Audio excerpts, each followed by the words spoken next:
Hi, I'm Andy Magruder with the law firm of Wilkinson and Magruder. We're your local Social Security disability attorneys. And I'm here with my partner Les Wilkinson today to talk about issues related to Social Security that are of interest to our clients and our viewers.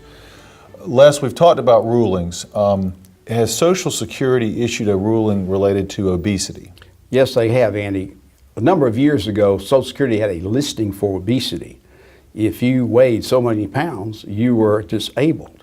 And of course, that led to a lot of problems and a lot of abuse of the system, because sometimes people would come in, they'd be almost a few pounds shy of meeting a listing. So they might go out to the Ryans or wherever and have a good meal, and then they would be overweight, and they'd meet the listing. So Social Security did away with that listing for obesity.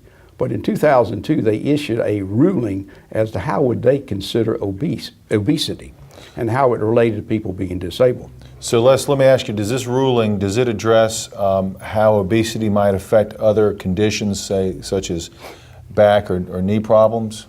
Well, it recognizes that obesity may worsen a condition. For instance, if somebody has a bad knee or bad hip or bad back and they are obese, and it depends how obese they are, but it can certainly aggravate and magnify the symptoms related to a back condition, a knee condition, or a hip condition.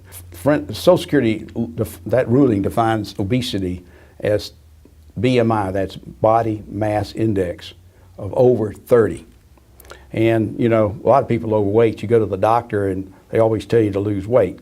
So at a BMI of 25 and below, that's what desirable, normal. And if you go from 25 to just under 30, you're overweight. At 30 to 35, you're obese type, like Schedule 1. Type 2 or Schedule 2 is 35 to 40. And extreme obesity is 40 and above. And so you find, and I've seen a lot of people, their BMI was over 50. And they had significant problems because they had a lot of other problems. They had problems walking. And that's what Social Security considers. How does obesity, along with all these other conditions you have, affect you? And the ruling recognizes that a lot of people with obesity also have sleep apnea. And sleep apnea is, where you don't get a good night's sleep, you don't have enough oxygen going on, so you wake up in the morning, you're dragging around during the day.